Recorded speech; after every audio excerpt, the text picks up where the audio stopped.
கிறிஸ்துவுக்குள் அன்பான தேவனுடைய பிள்ளைகளே, இயேசுவின் நாமத்தில் இந்த ஏப்ரல் மாதம் 1ஆம் தேதி வாக்குத்தத்த செய்தியோடு உங்களை நான் சந்திப்பதிலே மிகவும் கர்த்தருக்குள் மகிழ்ச்சி அடைகிறேன்.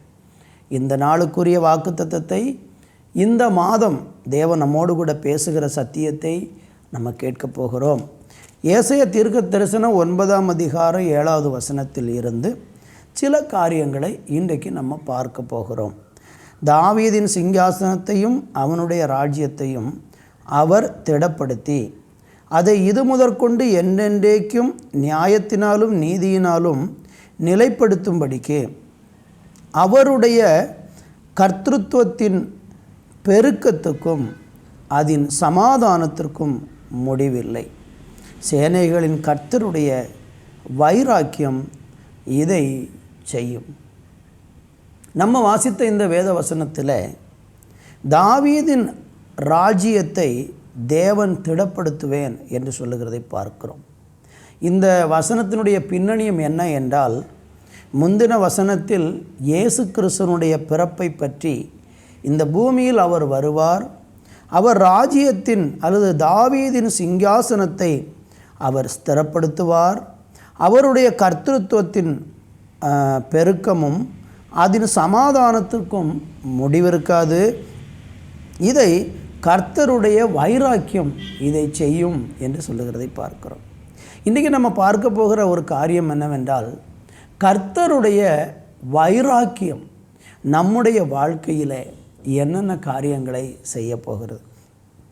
இயேசு கிறிஸ்து இந்த பூமிக்கு வந்தார், சிலுவையிலே அவர் பாடுபட்டு மரித்து அடக்கம் பண்ணப்பட்டு அவர் எழுந்தார். இந்த நாட்களையும் கூட இயேசு கிறிஸ்துவின் பாடுகளை நம்ம தியானித்து கொண்டிருக்கிறோம்.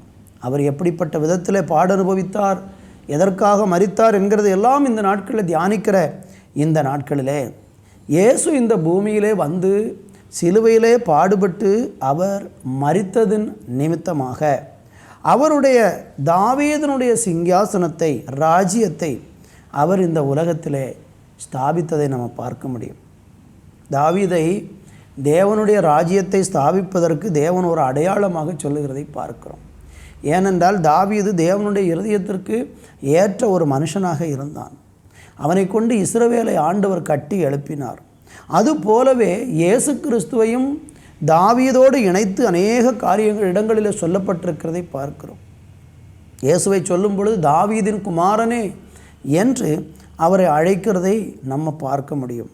அப்போ ஆண்டவராகிய தேவன் அவருடைய கர்த்தத்துவத்தின் பெருக்கத்துக்கும் அதன் சமாதானத்துக்கும் முடிவில்லாத விதத்தில் தேவன் அவருடைய ராஜ்யத்தை எப்படி தாவீதுக்கு ஒரு ஆட்சியை கர்த்தர் நிலையாக ஏற்படுத்தி அவனோடு கூட ஒரு உடன்படிக்கை பண்ணினாரோ, அதே போல அவருடைய ராஜ்யத்தை இந்த பூமியிலே இயேசு கிறிஸ்துவின் மூலமாக தேவன் ஸ்தாபித்திருக்கிறார். அதை செய்வது எதுவாம்? கர்த்தருடைய வைராக்கியம் அதை செய்கிறது என்று நம்ம பார்க்கிறோம். தேவனுக்கு சில காரியங்களிலே மிகுந்த வைராக்கியம் உண்டு. இன்றைக்கு நம்ம இந்த மாதத்தில் சிந்திக்க போகிற காரியம் அதுதான். தேவன் நம்முடைய வாழ்க்கையில் என்னென்ன காரியங்களிலே எப்படியெல்லாம் வைராக்கியம் பாராட்டுகிறார் என்பதை பார்க்க போகிறோம். எப்படி தேவனுடைய வைராக்கியம் இந்த உலகத்தில் தேவனுடைய ராஜ்யத்தை ஸ்தாபித்ததோ, அதே போல அந்த தேவனுடைய வைராக்கியம் உங்கள் வாழ்க்கையிலையும் சில காரியங்களை இந்த நாட்களில் செய்ய போகிறது. அதே ஏசாயா தீர்க்க தரிசன புத்தகத்தில் 26வது அதிகாரத்தில் வாசிக்கும்போது 11வது வசனத்தில் இப்படி சொல்லப்பட்டிருக்கிறது: கர்த்தாவே, உமது கை ஓங்கி இருக்கிறது, அவர்கள் அதை காணாதிருக்கிறார்கள். ஆனாலும் உமது ஜனத்துக்காக நீர் கொண்ட வைராக்கியத்தை கண்டு வெட்கப்படுவார்கள், அக்கினி உம்முடைய சத்துருக்களை பட்சிக்கும். தேவன் தம்முடைய ஜனத்திற்காக வைராக்கியம் கொண்டிருக்கிறார் என்று இங்கே நம்ம பார்க்கிறோம். நம்முடைய தேவன் அவருடைய ஜனத்துக்காக மிகுந்த வைராக்கியம் உள்ளவராக இருக்கிறார். நீங்கள் தேவனுடைய ஜனமாக, தேவனுடைய பிள்ளையாக வருவதற்கு யோவான் 1ஆம் அதிகாரம் 12வது வசனத்தில் சொல்லப்பட்டிருக்கிறபடி அவருடைய நாமத்தில் மேல் விசுவாசம் உள்ளவர்களாய் அவரை ஏற்றுக்கொண்டவர்கள் எத்தனை பேர்களோ அத்தனை பேரும் ஆமேன் அவருடைய பிள்ளைகளாகும்படிக்கு ஆண்டவர் அதிகாரம் கொடுத்தார் என்று சொல்லப்பட்டிருக்கிறார். அப்படியானால் ஒரு மனுஷன் தேவனை ஏற்றுக்கொள்ளும் போது அவன் தேவனுடைய ஜனமாக அந்த ஜனத்தின் கூட்டத்தில் அவன் சேர்க்கப்படுகிறான். இந்த செய்தியை கேட்கிற நீங்கள் தேவனுடைய ஜனமாக அவருடைய ஜனத்தின் கூட்டத்தில் இன்று சேர்த்தாவிட்டால் இன்றைக்கு இயேசு கிறிஸ்துவை உங்களுடைய சொந்த இரட்சகரும் ஆண்டவருமாக ஏற்றுக்கொண்டு பாருங்கள். நீங்கள் தேவனுடைய ஜனமாக சேர்க்கப்படுவீர்கள். தேவனுடைய ஜனமாக நீங்கள் சேர்க்கப்படும் போது தேவன் என்ன செய்கிறார் என்றால் உங்களுக்காக மிகுந்த வைராக்கியம் உள்ளவராக மாறுகிறார். அவருடைய வைராக்கியம் இதை செய்திற்று என்று சொன்னபடி ஜனத்திற்காக நீர் கொண்டிருக்கிற வைராக்கியத்தை கண்டு அவர்கள் வெட்கப்படுவார்கள் என்று இப்பொழுது நம்ம படித்த வசனத்திலே பார்க்கிறோம். உங்களுக்காக தேவன் பாராட்டுகிற வைராக்கியத்தை பார்க்கும்போது புறஜாதிகள், தேவனை அறியாத ஜனங்கள் வெட்கப்பட்டு போவாங்க. அவர்களுடைய தேவன் அவர்களுக்காக எவ்வளவு வைராக்கியம் பாராட்டுகிறார் என்பதை மற்றவர்கள் காணும்படிக்கு தேவன் அதை செய்வார். வேதத்தில் 1 நாளாகமம் அதனுடைய 17ஆம் அதிகாரம் 21வது வசனத்தை வாசித்து பாருங்கள். அங்கே சொல்லப்பட்டிருக்கிறது, உமது ஜனமாகிய இஸ்ரவேலுக்கு நிகரான ஜனம் உண்டோ? பூலோகத்தில் இந்த ஒரே ஜாதியை தேவனாகிய நீர் உமக்கு ஜனமாக மீட்கும்படி பயங்கரமான பெரிய காரியங்களினாலும் உமது கீர்த்தியை உண்டாக்கி நீர் எகிப்திற்கு நீங்களாக்கி மீட்ட உம்முடைய ஜனத்துக்கு முன்பாக ஜாதிகளை துரத்தி உமது ஜனமாகிய இஸ்ரவேலர் என்றென்றைக்கும் உமது ஜனமாய் இருப்பதற்கு அவர்களை நிலைப்படுத்தி கர்த்தராகிய நீர் தாமே அவர்களுக்கு தேவனானீர். தேவனுடைய வைராக்கியம் தம்முடைய ஜனத்துக்கு எவ்வளவு அதிகமாக இருக்கிறது பாருங்கள். இந்த ஜனங்களை மீட்டு அந்த ஜனங்களை ரட்சித்து பயங்கரமான பெரிய காரியங்களை செய்து ஆண்டவருக்கு ஒரு கீர்த்தியை உண்டாக்கி இந்த ஜனத்தை கர்த்தர் நிலைவரப்படுத்தி அவர்களுக்கு தேவனாயிருக்கிறார் என்றால் இந்த தெய்வம் அவருடைய ஜனத்துக்காக கொண்டிருக்கிற வைராக்கியத்தின் நிமித்தம் என்னதெல்லாம் அவர்களுக்காக செய்கிறார் என்று பாருங்கள். நீங்கள் தேவனுடைய ஜனமாக இருக்கும் பொழுது உங்களுக்காக தேவன் வைராக்கியம் பாராட்டி அந்த வைராக்கியத்தின் நிமித்தம் உங்களுக்காக கர்த்தர் பயங்கரமான காரியங்களை அவர் செய்வார். பெரிய காரியங்களை உங்களுக்காக செய்வார். நீங்கள் விசுவாசிக்க முடியுமா? இன்றைக்கு அவரை நம்பி பாருங்கள். அவர் உங்களுக்காக வைராக்கியம் பாராட்டுகிற தேவனாக இருக்கிறார். என்னை கவனித்து கொண்டிருக்கிற அன்பு தேவனுடைய பிள்ளைகளே, நீங்கள் தேவனை சார்ந்து கொள்ளும்போது, நீங்கள் தேவனை நம்பும் பொழுது, நீங்கள் தேவனை சேவிக்க உங்கள் இருதயத்தில் இடம் கொடுக்கும்போது இந்த தெய்வம் உங்களுக்காக சத்துருக்களுக்கு முன்பாக எல்லாம் பயங்கரமாக வைராக்கியமாக நின்று உங்களை காப்பாற்றுவார். பயங்கரமான காரியங்களை செய்து அவர் உங்களை உயர்த்துவார். மேலும் நம்ம ஏசாயா தீர்க்கதரிசன புஸ்தகம் 25ஆம் அதிகாரத்தில் 8வது வசனத்தை வாசிக்கும்போது அங்கு வேதம் இப்படியாக நமக்கு சொல்லுகிறது, அவர் மரணத்தை ஜெயமாக விழுங்குவார். கர்த்தராகிய தேவன் எல்லா முகங்களிலுமிருந்து கண்ணீரை துடைத்து தமது ஜனத்தின் நிந்தையை பூமியில் இராதபடிக்கு முற்றிலும் நீக்கிவிடுவார். கர்த்தரே இதை சொன்னார். அவருடைய ஜனத்துக்காக தேவன் வைராக்கியம் பாராட்டும் போது அவருடைய ஜனத்துக்கு அவர் செய்யக்கூடிய காரியம் என்ன? கர்த்தராகிய தேவன் எல்லா முகங்களிலும் இருந்து கண்ணீரை துடைத்து தமது ஜனத்தின் நிந்தையை பூமியில் இராதபடிக்கு நீக்கி போடுவார். உங்கள் மேலே தேவன் வைராக்கியம் உள்ளவராக, அவருடைய ஜனத்தின் மேலே அவர் வைராக்கியம் உள்ளவராக இருக்கிறதுனால நம்முடைய கண்ணீரை முகங்களிலிருந்து துடைப்பார் என்று சொல்லப்பட்டிருக்கிறது. இந்த உலகத்தில் நீங்கள் எத்தனையோ நேரம் அழுது புலம்பி ஏங்கி ஏக்கமுற்று பெருமூச்சு விட்டு யாருக்கும் தெரியாமல் நீங்கள் அழுது கொண்டிருக்கிறதை யாரும் பார்க்கவில்லை. ஆனால் நீங்கள் தேவனுடைய ஜனமாக இருக்கிறீர்கள் என்றால் உங்களுடைய முகங்களிலிருந்து வருகிற கண்ணீரை உங்களுக்காக நம்முடைய தேவனாகிய கர்த்தர் துடைப்பார் என்று வேதம் சொல்லுகிறது. அவர் நம்முடைய கண்ணீரை துடைக்கிறது மாத்திரமல்ல, தமது ஜனத்தின் நிந்தையை பூமியிலிருந்து நீக்கி விடுவார். இன்றைக்கி நிந்தனைகளிலும் அவமானத்திலும் பலவிதமான மனிதர்கள் மத்தியில் நீங்கள் நிந்திக்கப்பட்டு ஒரு வாழ்க்கை வாழ்ந்து கொண்டிருக்கிறீங்களா? உங்கள் நிந்தனையை தேவன் அவருடைய வைராக்கியத்தை கொண்டு உங்களை விட்டு அவர் அகற்றி போடுவார். இன்னும் அதே ஏசாயா தீர்க்க தரிசன புஸ்தகத்தில் 30ஆம் அதிகாரத்தில் 26வது வசனம் இப்படி சொல்லுகிறது, கர்த்தர் தமது ஜனத்தின் முறிவை கட்டி அதன் அடிக்காயத்தை குணமாக்கும் நாளிலே சந்திரனுடைய வெளிச்சம் சூரியனின் வெளிச்சத்தை போலவும் சூரியனுடைய வெளிச்சம் ஏழத்தனையாய் 7 பகலில் வெளிச்சத்தை போலவும் இருக்கும் என்று ஆண்டவர் சொல்லுகிறார். உங்களுடைய அடிக்காயங்களை அவர் குணமாக்குவார். கர்த்தருடைய வைராக்கியம் இதையெல்லாம் தேவனுடைய ஜனத்துக்காக செய்யும். சந்திரனுடைய வெளிச்சம் சூரியனுடைய வெளிச்சத்தை போலவும் சூரியனுடைய வெளிச்சம் ஏழத்தனையான 7 பகலின் வெளிச்சத்தை போலவும் மாற்றுவேன் என்று சொன்னார்னா, நீங்கள் இருளிலிருந்து வெளியே வருவீங்க. உங்களுடைய அடிக்காயங்களை எல்லாம் கட்டி கர்த்தர் உங்களை குணமாக்குவேன் என்று வாக்கு பண்ணுகிறார். இன்றைக்கி முறிந்து போன ஒரு இருதயத்தோடு கூட, கண்ணீரோடு கூடிய ஒரு இருதயத்தோடு கூட, அடிக்காயங்கள் ஏற்பட்டு உள்ளத்தின் ஆழத்தில் ஆற்ற முடியாத காயங்களில் இன்றைக்கு நீங்கள் வாழ்ந்து கொண்டிருக்கிறீங்களா? தவித்து கொண்டிருக்கிறீங்களா? உங்களுடைய அடிக்காயங்களை குணமாக்க உங்களை ஆண்டவராகிய கர்த்தர் உங்கள் வாழ்க்கையில் சந்திரனுடைய வெளிச்சத்தை சூரியனுடைய வெளிச்சத்தை போல மாற்றி சூரியனுடைய வெளிச்சத்தை ஏழத்தனையாக 7 பகலின் வெளிச்சத்தை போல மாற்றுவதற்கு இந்த தேவன் போதுமானவராக இருக்கிறார்.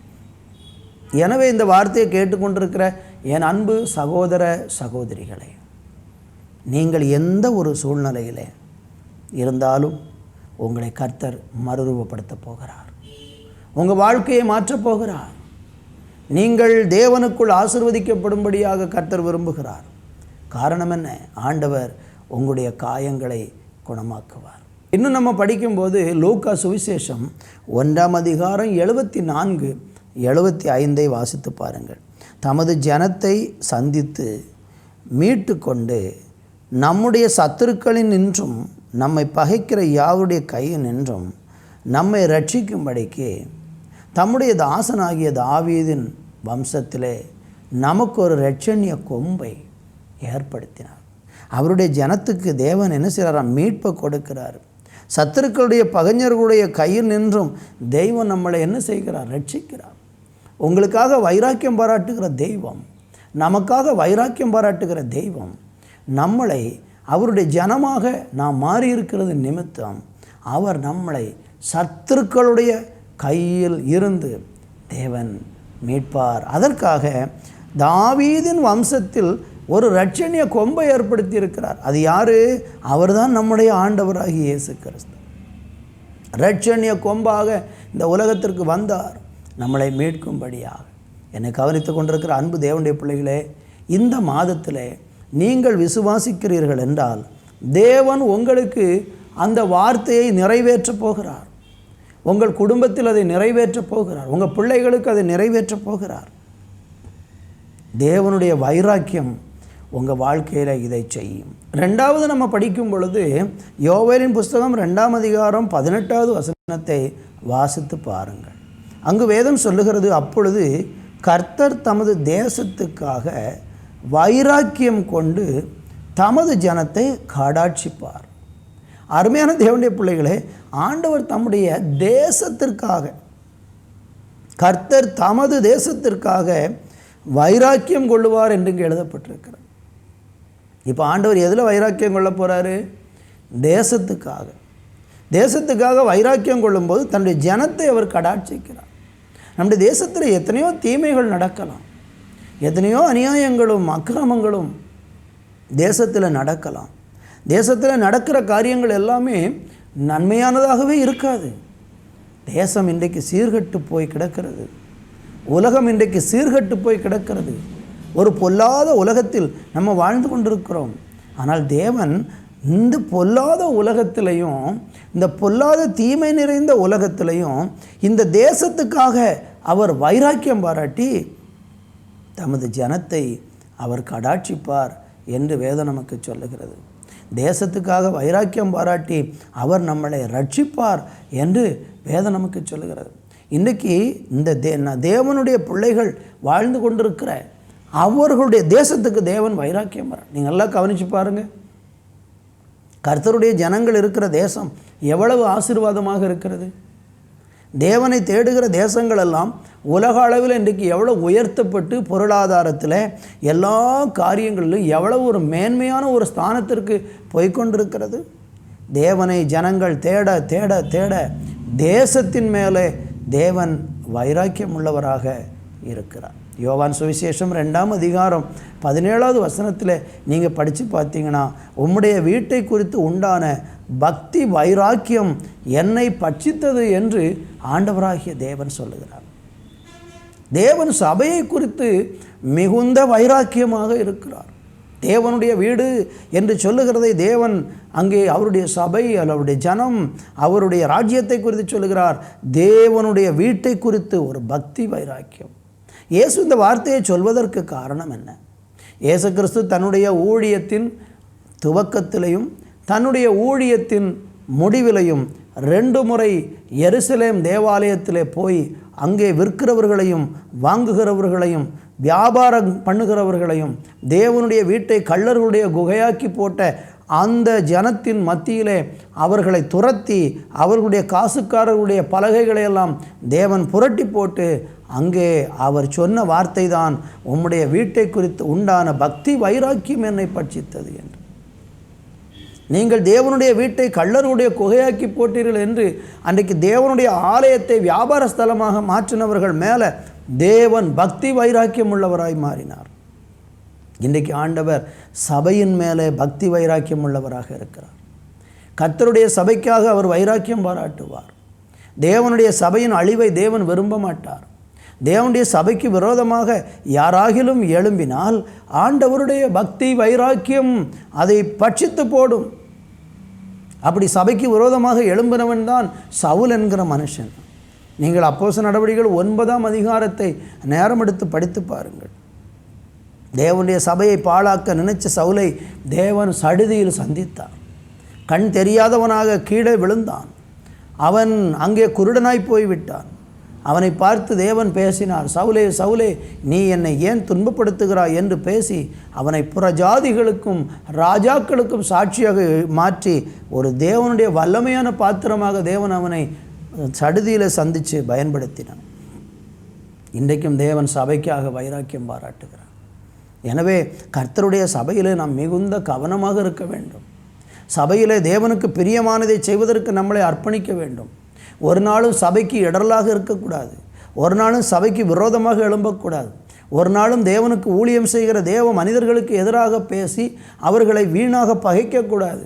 இது எல்லாமே செய்யும் பொழுது தேவன் பக்தி வைராக்கியம் உடையவராக சபைக்காக அவர் வைராக்கியம் உள்ளவராக இருக்கு. உங்களுக்கு தேவன் கொடுத்திருக்கிற சபையில் நீங்கள் உண்மையும் உத்தமமாக இருந்து தேவனை ஆராதித்து சேவை செய்து அவருக்காக வாழ ஒப்புக்கொடுங்க. ஒருவேளை இந்த வார்த்தையை கேட்கிற நீங்கள் சபைக்கே போகலை, எனக்கு சபையே இல்லை, சபைனாலே எனக்கு என்னென்னு தெரியாதுன்னா பக்கத்தில் இருக்கக்கூடிய ஒரு நல்ல ஆண்டவரை பாடி துதிக்கிற ஒரு ஆவிக்குரிய சபையில் நீங்கள் உங்களை ஐக்கியப்படுத்தி கொள்ளுங்கள். அந்த சபையில் உங்களுக்காக தேவன் பக்தி வைராக்கியம் உள்ளவராக இருப்பார். இன்னும் நம்ம படிக்கும் பொழுது ஆண்டவராகிய தேவன் எப்படி பக்தி வைராக்கியம் உள்ளவராக இருக்கிறார்? ஏசாயா தீர்க்க தரிசன புஸ்தகத்தில் 42ஆம் அதிகாரம் 13வது வசனத்தை வாசிக்கும்போது, அவர் பராக்கிரமசாலியைப் போல புறப்பட்டு யுத்த வீரனைப் போல வைராக்கியம் உண்டு சத்துருக்களை மேற்கொள்ளுவார் என்று சொல்லப்பட்டிருக்கிறது. அவர் ஒரு யுத்த வீரனைப் போல வைராக்கியம் உள்ளவராக இருக்கிறார் என்று சொல்லப்பட்டிருக்கு. கர்த்தர் யுத்தம் பண்ணுகிறார். யாத்திரா புஸ்தகம் 14:14 படிக்கும்போது கர்த்தர் நமக்காக யுத்தம் பண்ணுவார் என்று சொல்லப்பட்டிருக்கிறது. இன்னும் 15:3 நீங்கள் படித்து பார்த்தீங்கன்னா அவர் யுத்தத்தில் சிறந்தவர் என்று சொல்லப்பட்டிருக்கிறது. 144ஆம் சங்கீதம் 1வது வசனத்தை நீங்கள் படித்து பார்த்தீங்கன்னா கர்த்தர் நம்மளை கைகளை விரல்களை யுத்தத்திற்கு பழக்குவிக்கிறார் என்று சொல்லப்பட்டிருக்கிறது. கர்த்தர் யுத்த வீரனை போல வைராக்கியம் உடையவராக இருப்பார். சில இடங்களில் அவர் நேரடியாக இறங்கி யுத்தம் பண்ணுவார். அவருடைய ஜனத்துக்காக யுத்தம் பண்ணுவார். இன்றைக்கும் கர்த்தர் அதை செய்து கொண்டிருக்கிறார். ஆண்டவர் ஒரு யுத்த வீரனாக இருக்கிறார் என்று நம்ம பார்க்க முடிகிறது. என்னை கவனித்து கொண்டிருக்கிற அருமையானவர்களே, இன்றைக்கு இந்த மாதத்தில் கர்த்தர் நமக்கு சொல்லக்கூடிய வாக்குத்தத்த வார்த்தை என்ன? தேவன் அவருடைய ஜனத்துக்காக வைராக்கியமாக இருப்பார். இந்த வார்த்தையை பற்றி கொண்டு இந்த நாளில் நீங்கள் ஜெபம் பண்ணி பாருங்கள். எந்தெந்த இடத்துல உங்களுக்கு தேவன் வைராக்கியம் காட்டணுமோ அங்கெல்லாம் உங்களுக்கு வைராக்கியம் காட்டி உங்களை அவர் இந்த நாளில் மேன்மைப்படுத்தி ஆசீர்வதிப்பார். ஜெபிக்கலாமா? நல்ல பிதாவே, இந்த ஏப்ரல் மாதம் 1ஆம் தேதி உங்கள் சமூகத்தில் வந்து உங்களுடைய வார்த்தைகளை தியானிக்கக்கூடிய கிருபையை கொடுத்தீங்க. நீங்கள் எங்களுக்காக வைராக்கியம் உள்ளவராக இருந்து தெய்வமே உங்கள் மகிமையான கிரியைகளை நீங்கள் விளங்க பண்ண போகிறீங்க. இந்த மாதம் எங்கள் வாழ்க்கையில் தேவன் வைராக்கியமாய் செயல்படுகிறதை காணும்படிக்கு எங்களுக்கு கிருபை தந்து ஆசீர்வதித்தருளும். இயேசுவின் நாமத்தில் பிதாவே, ஆமென், ஆமென்.